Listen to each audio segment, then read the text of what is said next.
Au milieu du XXe siècle, l'historien équatorien Jacinto Gijoni Camaño entreprit d'enquêter sur les vestiges d'un supposé établissement précolombien près de la ville de Manta, sur la côte pacifique de l'Équateur.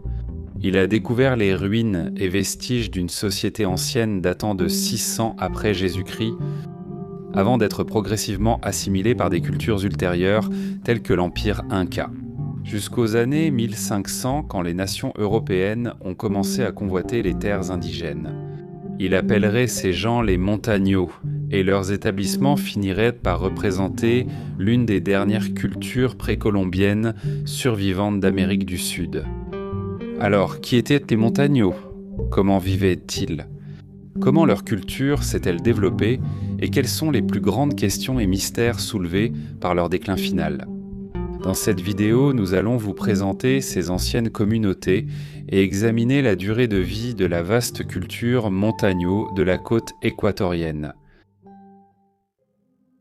Les Montaños étaient plutôt un groupe collectif de personnes reliées par leur culture, plutôt qu'une nation ou une civilisation spécifique d'individus. Les Montaños ont collectivement formé les sites préhistoriques, couvrant la majeure partie de la côte pacifique de l'Équateur des 500 à 600 après Jésus-Christ, survécu jusqu'à 1531 après Jésus-Christ. La culture Montaño se caractérisait par des technologies associées à un mode de vie océanique, notamment la construction de radeaux, la navigation et le commerce maritime avec les cultures et tribus voisines. L'influence de la culture Montaño s'étendait de l'actuelle bahia de Caracas, à l'embouchure du rio Chone jusqu'au golfe de Guayaquil au sud, avec ses nombreuses îles, criques et sa vie marine abondante. Au début de la présence des Montaños le long des côtes équatoriennes, ils dominaient largement la région. Leur grand nombre et leur maîtrise des technologies leur ont permis de répandre rapidement leur influence et leur culture sur les terres voisines, ce qui a entraîné de nombreux conflits. Ils ont ainsi assimilé des cultures moins dominantes à la leur.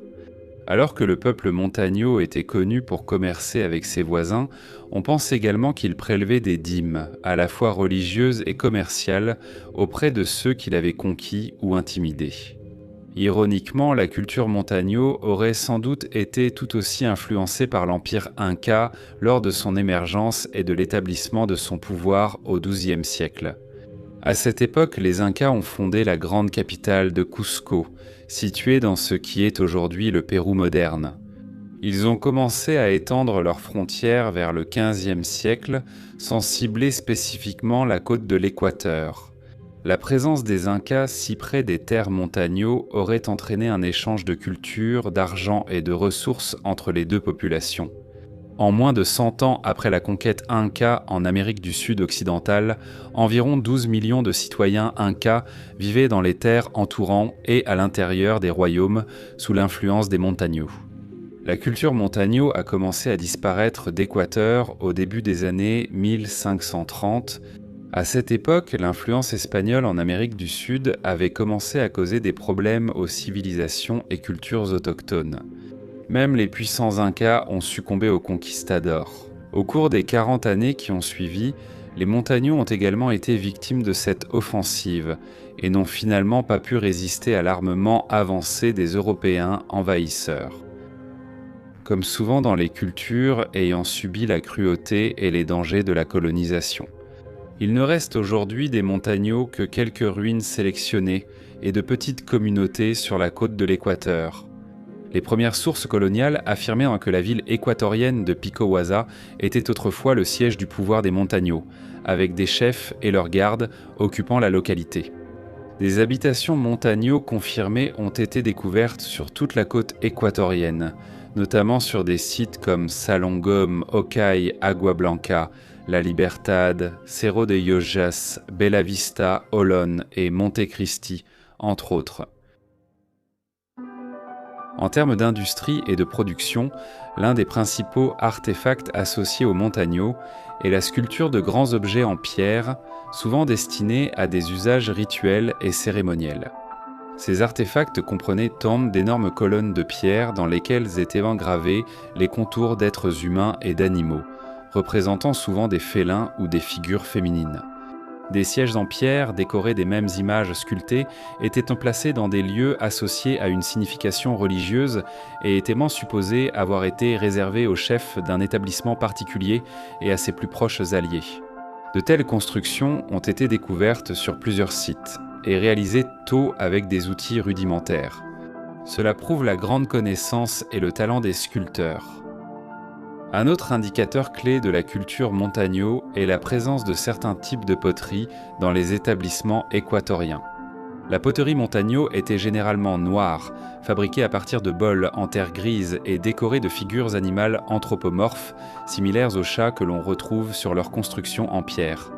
En plus des décorations et de la poterie, les montagnos fabriquaient des figurines indépendantes, qui sont courantes dans certains des établissements connus en Équateur.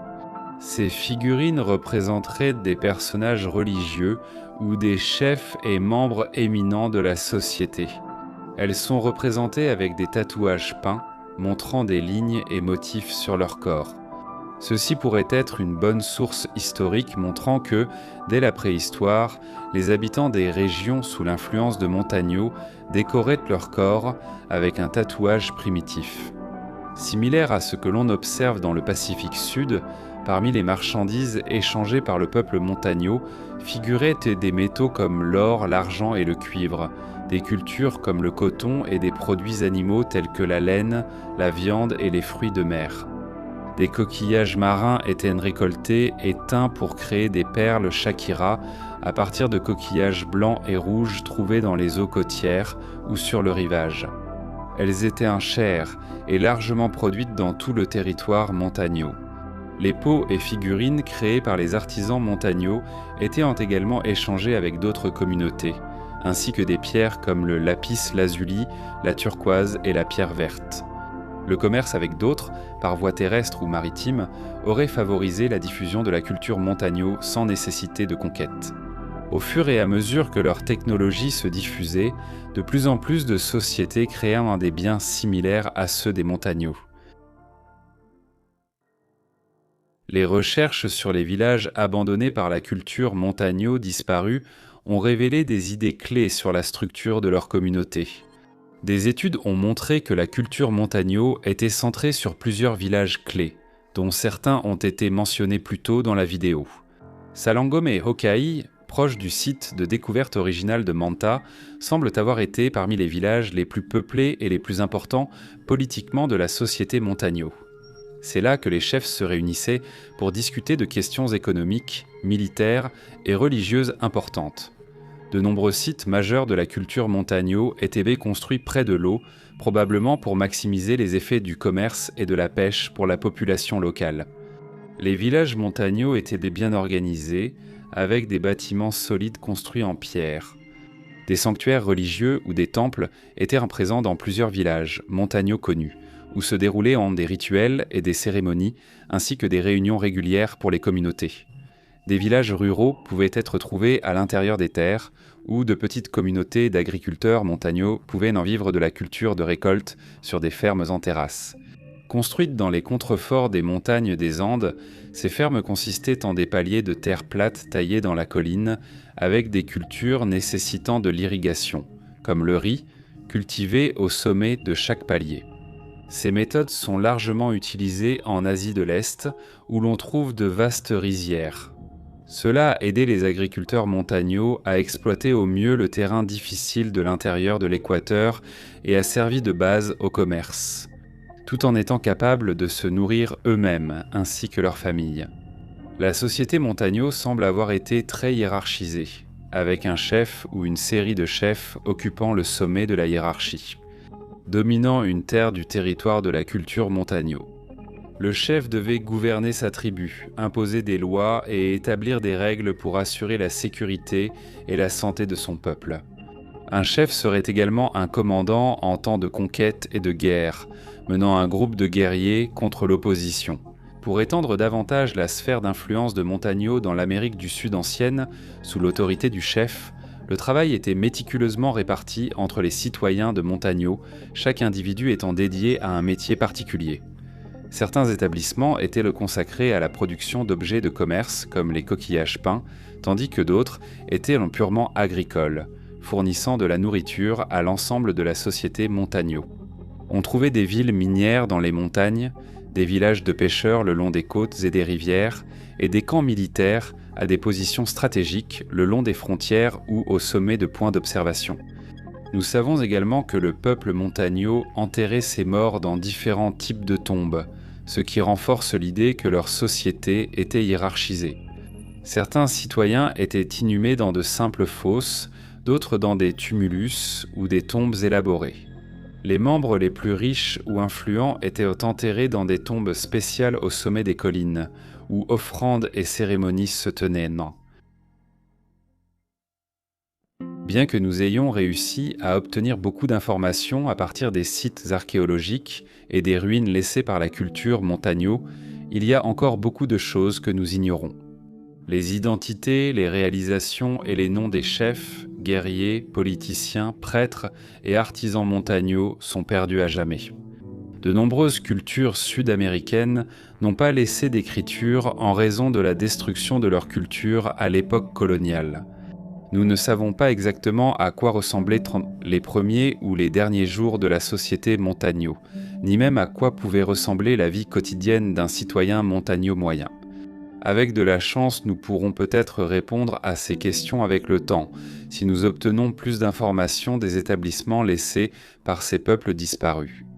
Un jour, nous pourrons peut-être répondre à ces questions avec certitude.